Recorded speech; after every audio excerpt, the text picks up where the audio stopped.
Hello everyone. In this video, we are going to continue our study of Laplace equation, and essentially we are going to look at some properties of the Laplace equation. Okay. So this sort of thing, we call this sort of thing as the a priori estimate. Okay. Estimate.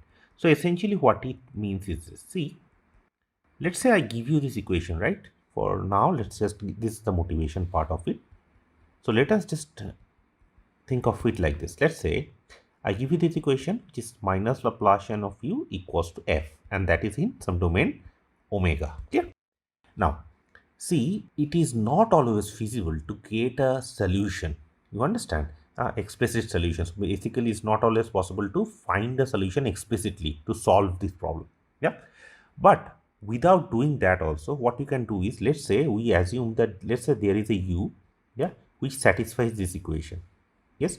Now, one thing is very certain: if there is a u which satisfies this equation and f is given to be continuous, yes, in let's say up till omega bar, up till the boundary of omega, if f is continuous, you do realize that then Laplacian of u is continuous, yes, and then u has to be C2. U is C2. So whenever you have a solution that is C2, that is given, yes. So if for this to work, you do not need to know that whether there is a solution or not. You know that if there is a solution, explicit solution basically, if there is a solution, it has to be C2, right? So this is one idea, or I mean a requirement of the solution. There are other things also that you see. The question is this: so without solving the problem explicitly, can you tell anything about solution? So let's say if there is a u which is in C2 and it solves this equation, yeah, can you say anything about this function? I mean, let's say how many such u's are there? Let's say uniqueness is there not. So let's say u1 and u2 are two solutions. Are they distinct? So can u1 be not equals to u2? This sort of question. Or there may be other questions also, that let's say what are the maximums of u1 and u2? Where does the maximum attain? Those sort of questions.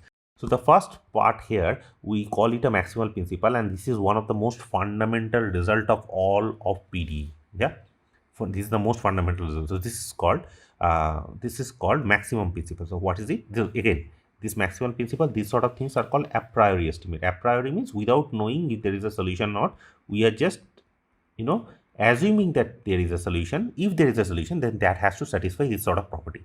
So what is the maximal principle say? That suppose here, let u of xy. So this is a function of two variable. I'm just doing it in two variable. This is true for any variable. Absolutely no issues. So suppose u of xy is harmonic. Okay, in a bounded domain. Okay, so this is, I am talking about a bounded domain. Bounded domain T. Clear? Bounded domain T, which is subset of R2 for now. Yeah, you can change it to Rn, no issues. Yes, everything is fine. Okay, so and so essentially we are starting with a function u, which we are assuming that it is harmonic. So what are the examples of such functions? So let's say ux looks like this: ax plus by plus c. That's one function which satisfies this equation. Or let's say x square minus y square. You can see that this also satisfies this property. So there are many different functions. Any constant will also satisfy this. So there are many different functions which satisfies this thing. There is basically harmonic in some domain T, which is subset of R2. Okay, and continuous in D bar. What is D bar? D bar is D union the boundary of T. Clear? So basically up to the boundary. Clear? Now the thing is this. Then what happens is, then the maximum of u, yes, maximum of u is attained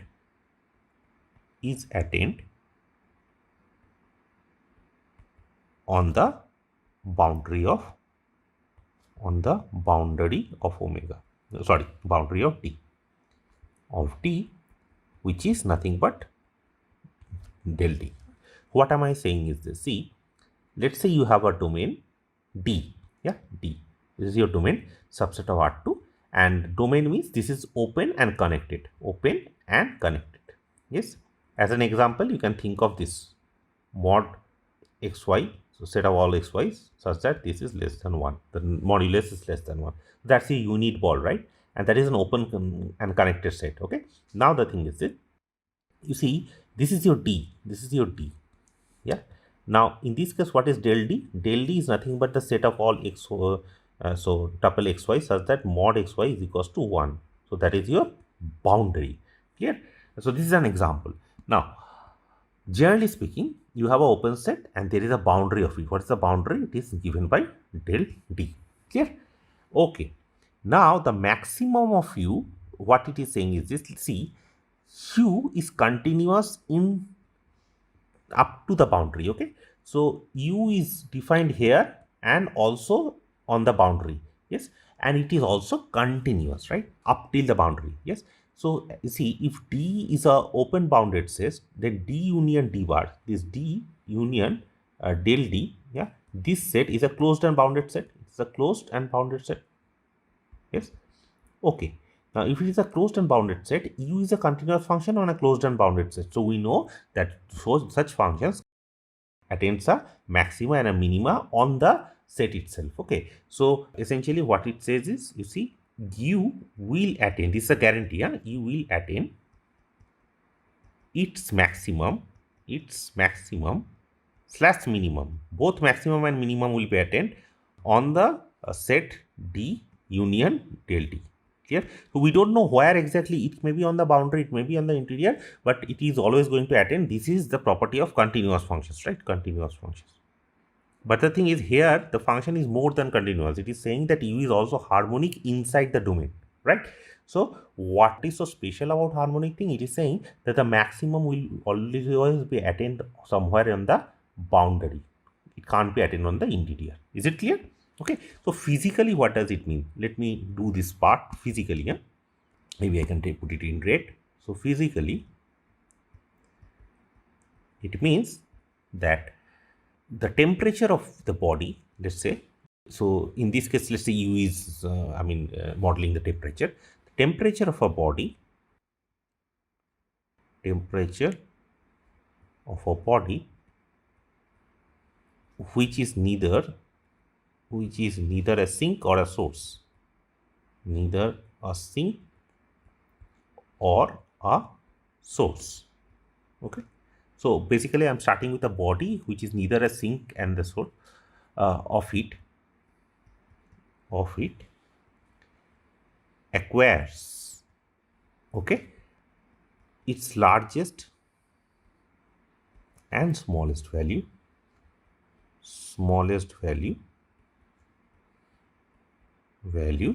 okay, on the surface of the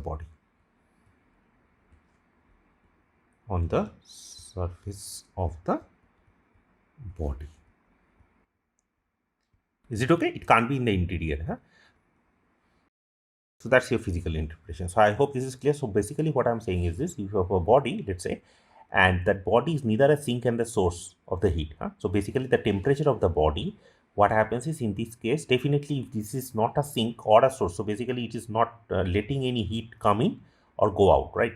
So basically it's, then if you look at the temperature of the body, that temperature will always be acquired either on the, surface of this thing. So the maximum temperature and the minimum will also be attained on the surface itself. Okay, that's what it physically means essentially. Okay, so let's look at the proof of this thing. Of course, the proof is not important for examination purposes, but the thing is, this is a slight analysis, because all we were doing in this course up till now is essentially solving some problems. I think it is better for just a change of test, and it is actually important for you to know what is exactly happening. So let's say that as I told you, you see, U is a continuous function. So, and D union del D, this set is a closed bounded set, right? It is a closed and bounded set. Why closed? See, D is open, but D along with its boundary, if you take, that will give you a closed set. And of course, this is bounded, it is given, you see, bounded domain. Clear? So these assumptions are all required. Yes. Okay.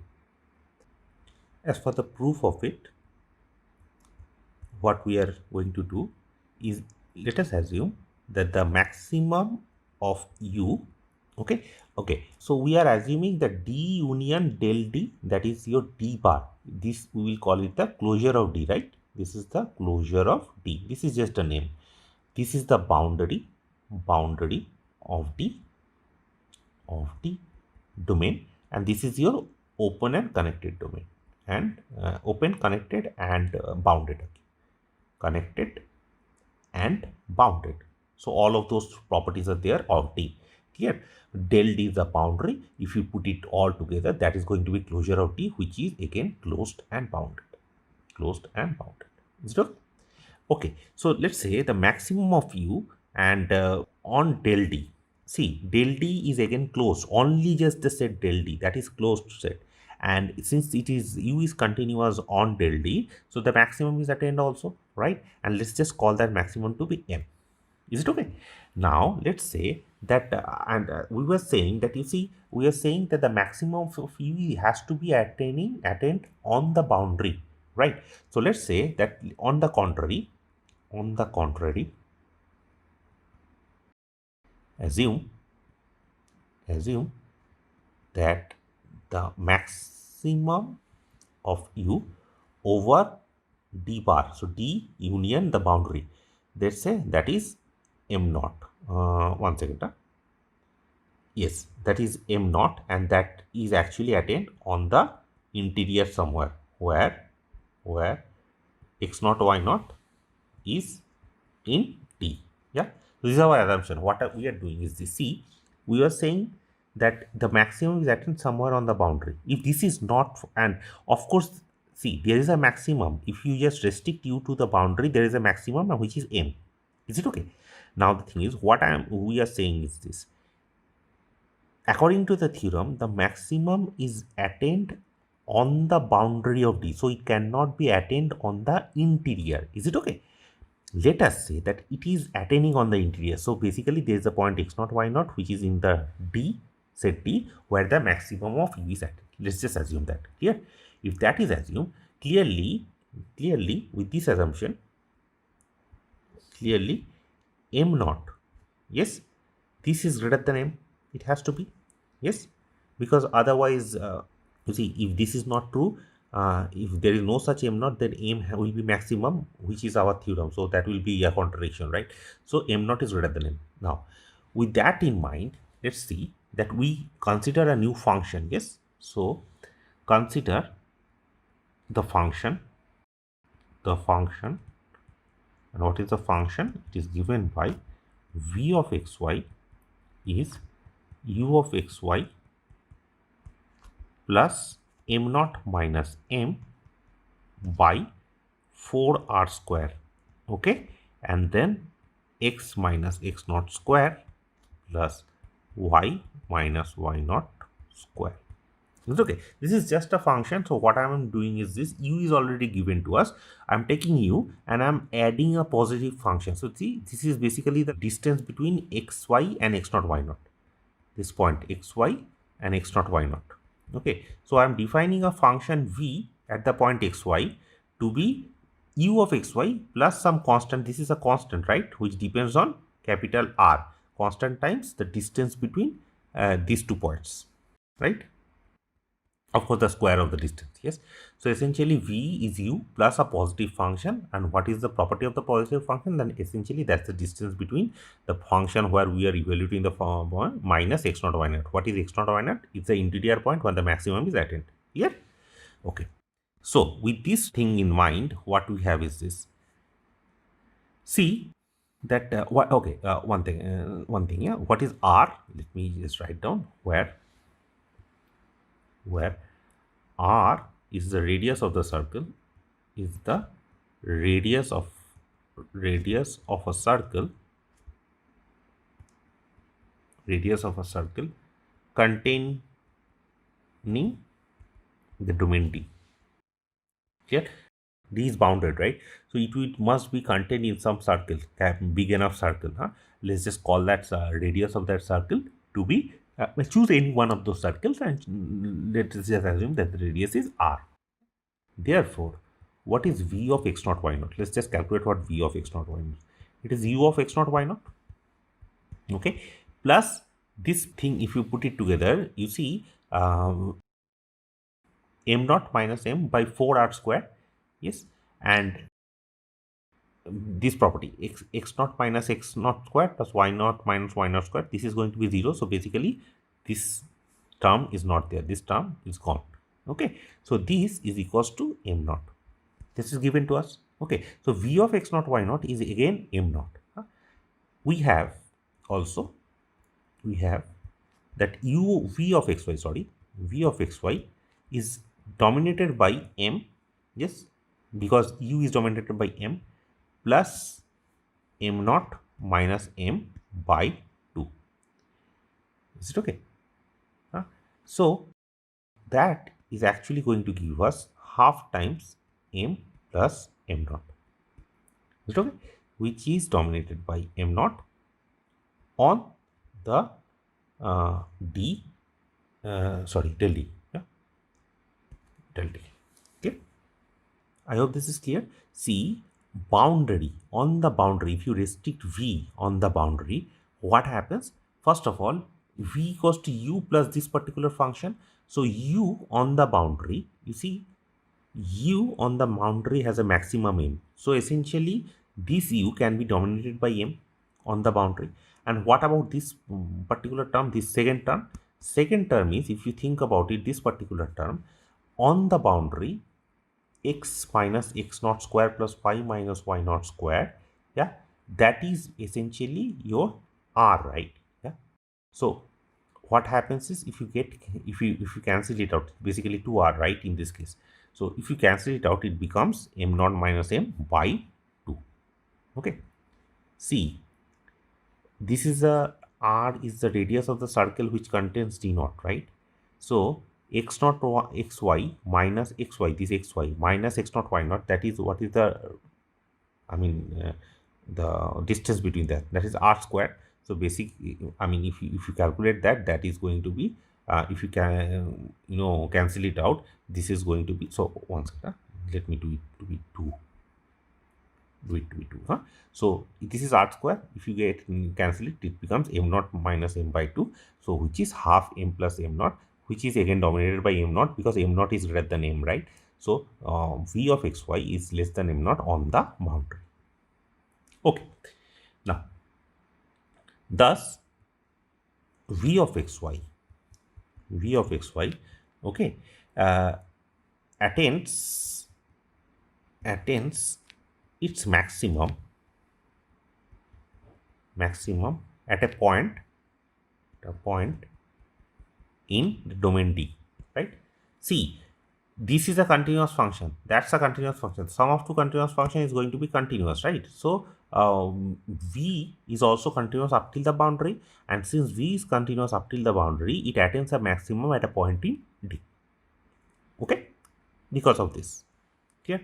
Okay, therefore by definition, what you have, vxx plus vyy, if you do vx plus vyy, that is going to be uxx plus uyy, that is via linearity, right, plus derivative of this particular term, that is, if you can calculate it, please do it yourself. You can show that this is equals to m naught minus m by r square. Yeah, so which is nothing but m naught minus m by r square. Yes, this is positive. Yes, so but you see, v is a maximum, so basically the maximum of v is attained in D, right? So therefore vxx plus vyy, vxx should be less than equal 0, and vyy should be less than equal 0, right? Which implies vxx plus vyy should be strictly less than equals to 0.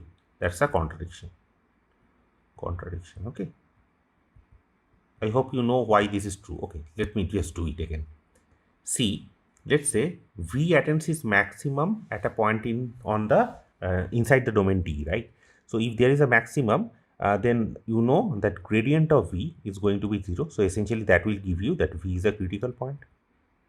Yeah, also if v is 0, this is a maximum, then the second derivative, the Hessian of v, yeah, that is negative definite, right?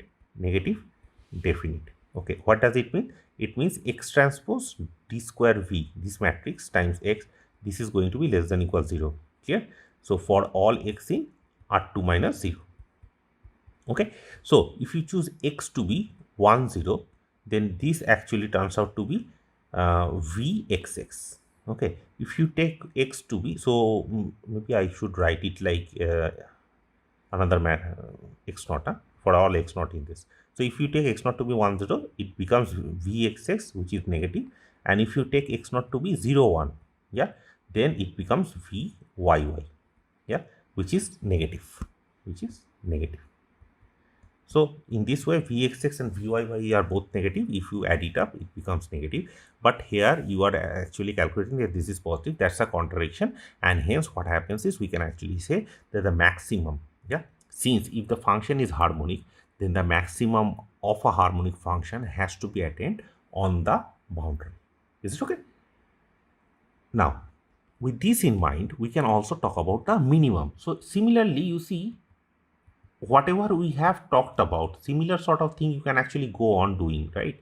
Principle. So this is called minimum principle, and you can say that the minimum of a harmonic function. So if u of xy is harmonic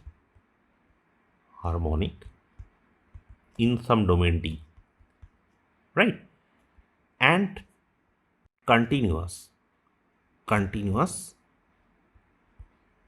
on D bar, yes, then u attains its minimum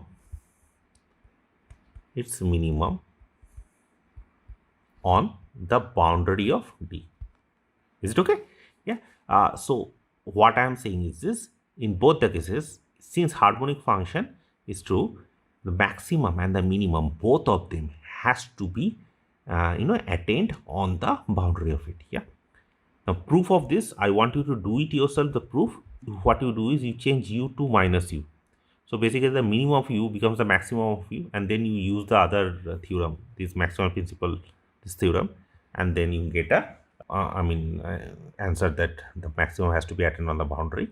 So if minus u attains maximum on the boundary, it means u attains the minimum on the boundary, right? And then you are trapped. So basically you can just use that fact.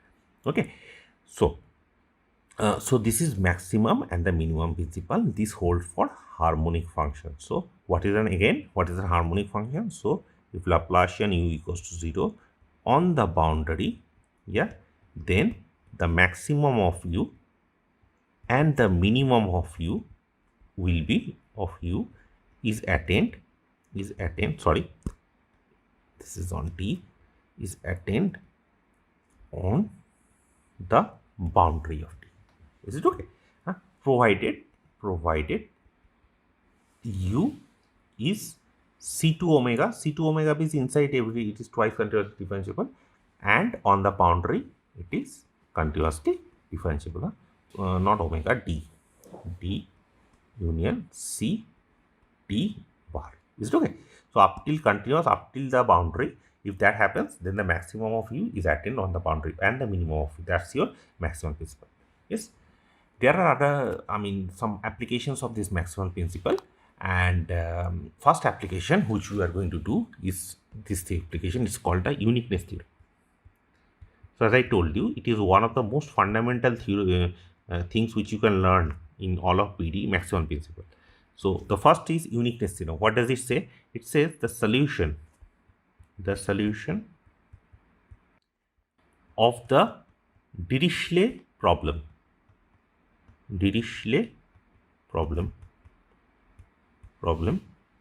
if it exists is unique. See, the thing is, again, as I told you, this is a priori estimate. We don't know whether the solution exists or not. Without knowing, we are telling something about the solution. So essentially what we are saying is this: we don't know whether the solution exists, but if it exists, it has to be unique. So let's look at the proof of it. Very, very simple proofs. So let's say that two solutions are there, u1 of xy and u2 of xy. u2 of xy are two distinct solutions,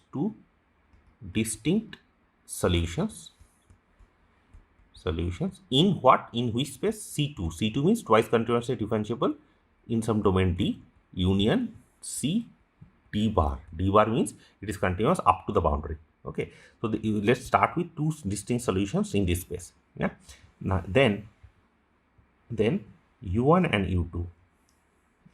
So distinct solutions, right? Then u1 and u2 satisfies Laplacian of u1 is equals to 0, u1 equals to f, right? So this is in D on the boundary. Clear? And again Laplacian of u2 is equals to 0 and u2 is equals to f on the boundary in D. Clear? Now if we add those two up, therefore what happens is, now subtracting, see, since u1 and u2 are harmonic in D, in the domain D essentially. Okay, so that will imply that u1 minus u2 is also harmonic in D, right? Very easy to see, because Laplacian of u1 minus u2, you can see it is nothing but Laplacian of u1 minus Laplacian of u2. This is 0, this is 0. So basically u1 and u2 are also going to be u1 minus u2 is also going to be harmonic. So what does it say? It says that if you have two harmonic functions, if you consider subtracting, there is also going to be harmonic function. Clear? Okay, so u1 and u2 is also going to be harmonic in D. Yeah, and moreover, if you see what u1 and u2 does in the boundary, it becomes 0 on the boundary. So essentially in the in D, inside D, what happens is it is a harmonic function u1 minus u2, and u1 minus u2, that function is going to be 0 on the boundary. Okay, so what is the maximum and minimum principle says? And minimum principle says, principle implies that both maximum and minimum of u1 minus u2. So u1 minus u2, you can think of a function phi, which is u1 minus u2. And what does phi satisfy? Laplacian of phi equals to 0 on in the domain D, and phi equals to 0 on the boundary of D, right? Now maximum principle we can assume here, use here maximum principle. It says that the maximum of phi is attained on the boundary. Phi is always 0 on the boundary, so the maximum of phi is going to be 0, right, over the whole domain in D bar. D bar is what? D bar is D union the boundary. And again the minimum principle also says the minimum is attained, and since the function is 0 everywhere, so minimum of phi is also going to be 0 in D bar. So the maximum and minimum of D is always going to be 0. What does that imply? That will imply that phi is 0, right? It means that phi is going to be 0. Yeah, so it means that u1 is equals to u2 here in D bar essentially. Yeah, D bar, which is nothing but D union the boundary of D, and hence the uniqueness. So hence proved. Yes, proved. See, it is very easy, right? It is very, very easy. So see, this is a small remark which I want to make. Small remark. You have to check this part. I did it for a harmonic function, but can you show this sort of thing, that Laplacian u equals to minus Laplacian of u equals to 0 has at most one solution. At most one solution. Subject to Dirichlet condition, Dirichlet boundary. Okay. So what I mean is this equation, minus Laplacian u equals to f in D, and u restricted to the boundary of D is, let's say, G. Yeah. So this is your Poisson equation, right? And this equation, what I'm trying to say is, if there is a solution, that has to be unique. That's basically it. Yeah. So check this. Okay. So basically same thing. You see, if you replace 0 with another function G or F, what doesn't matter. What happens if you are subtracting, it's basically becoming 0. So all of this analysis goes through, nothing changes, right? Okay. So I will show you another property.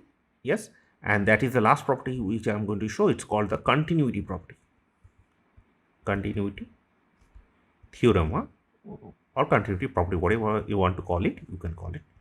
Okay. So the solution of the Dirichlet problem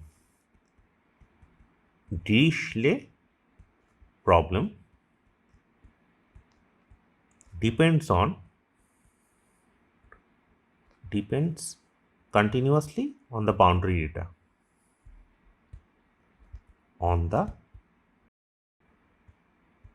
boundary data.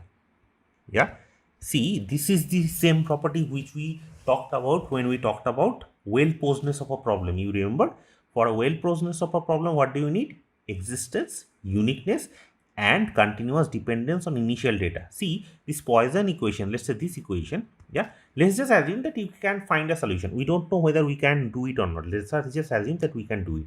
What are the other two properties for well posedness? You need to know whether it is unique or not. And here we have already seen that it is going to be unique via Maxwell principle.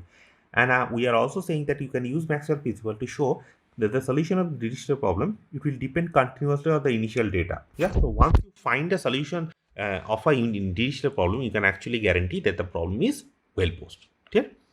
So let's look at the proof of it. Again, not very difficult proof. Huh? So let's say let U1 and U2 are the solutions of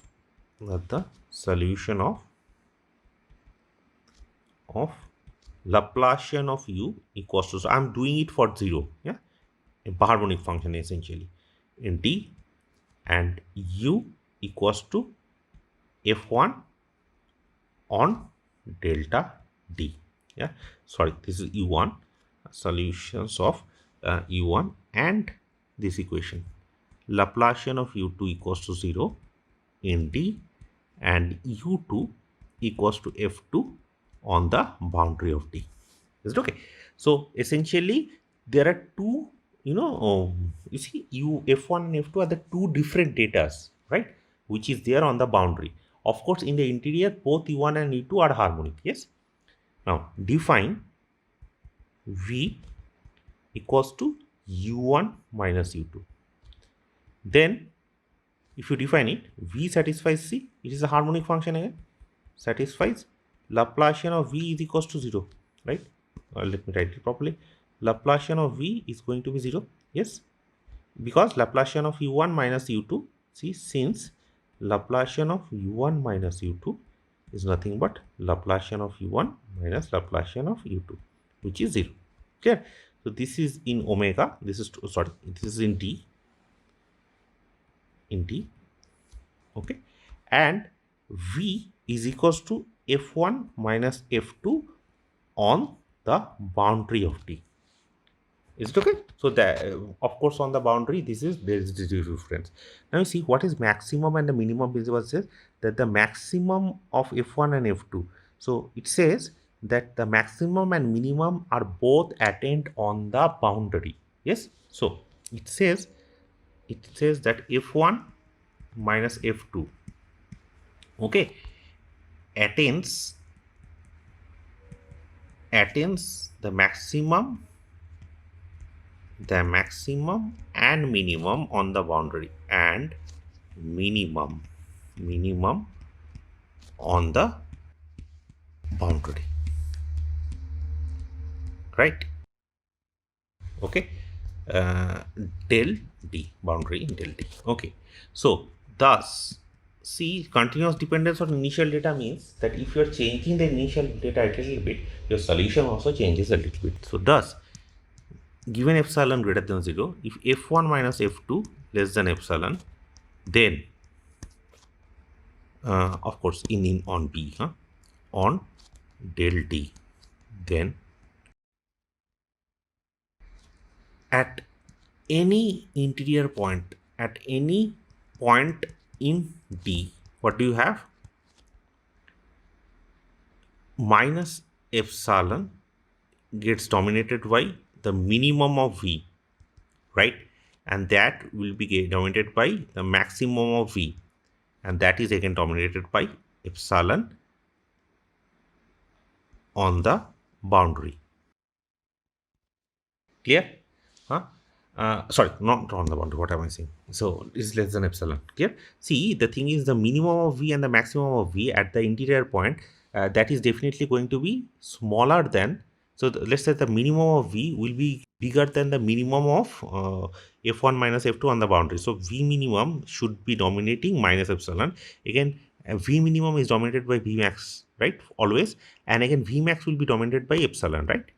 Because the thing is, F1 minus F2, what is the upper bound? This is basically epsilon. Yeah? If you want, you can take it to be greater than equal epsilon, absolutely no issues here. Okay. So this is the case. Thus, therefore, if mod V is less than epsilon in the domain D, yeah, you see, this means that mod V is less than epsilon. See, if V minus and V maximum always lies between minus epsilon and epsilon, it means the modulus of V is always dominated by epsilon, right, in D.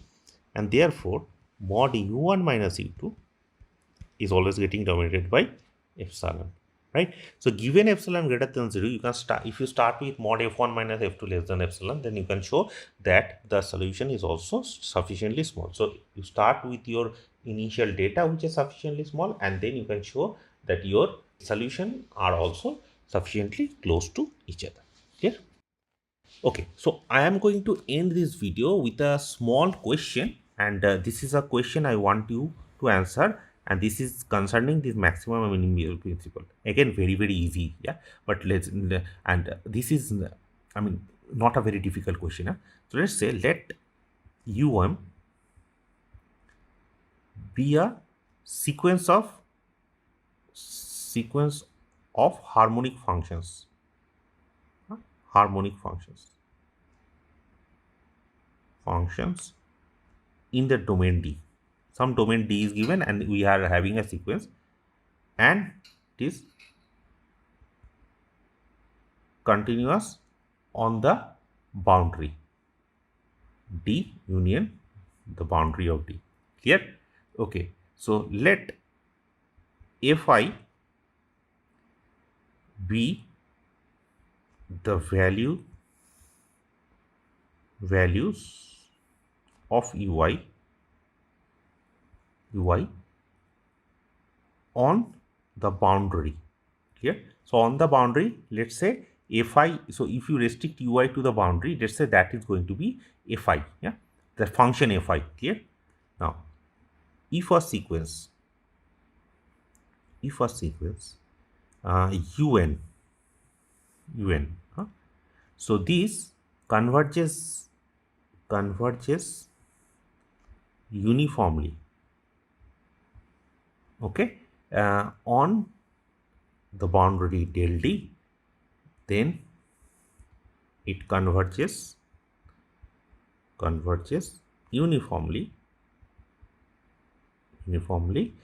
okay, in the set D also. Okay, so this question, this is a question which I am posing. If you are, interested in doing some analysis kind of thing, then you can look at this question. If you know analysis, then only you can do it. Otherwise, you forget about it. It's not a part of this thing. This is just a extra thing which I want you to know. If you can do it. Otherwise, you can just leave it out. Huh? This is for advanced students. You can leave it out. So with this, I am going to end this video. Thank you.